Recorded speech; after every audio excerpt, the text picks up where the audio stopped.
Welcome to Artifact Explorations with the Kelsey Museum of Archaeology. Today, we're going to talk about cuneiform. Cuneiform is one of the world's oldest writing systems. It means literally wedge-shaped in Latin because it uses three different wedges which are created when a reed stylus was pressed into clay.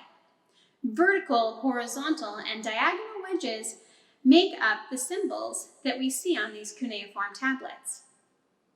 Cuneiform is a writing system, not a language. In fact, it was used to write more than a dozen different languages.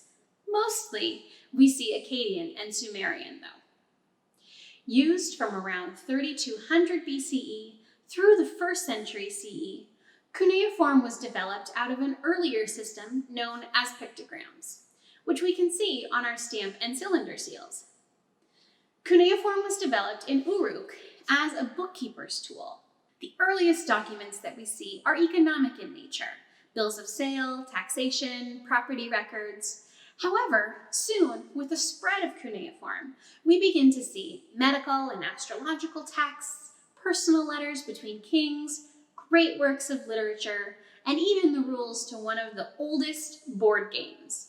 In our collection, we have a letter from King Hammurabi to a local governor, scolding him for taking away someone's property.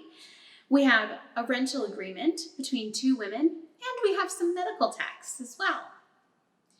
Writing was reserved for the elite.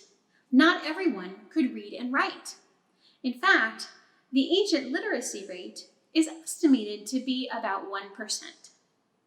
You had to go to school for many years to become a scribe, and your family had to be able to afford to send you to school and not keep you at home to help in the family business or on your farm. When learning to become a scribe, students would use these round cuneiform tablets called lentils because of their shape. Much like we do today in school, students had to practice their cuneiform, and they would use these round cuneiform tablets to do so. We can see on this one, there are actually lines inscribed on it, like lined paper. On this tablet, the instructor has written on one side examples of how you properly write the word. On the other side, the student practices. On this one, he's practicing the words mash, beer, arable land, and the verb to go. I wonder what sentence they were trying to make up. Thank you for joining us for this artifact exploration. We hope to see you again soon.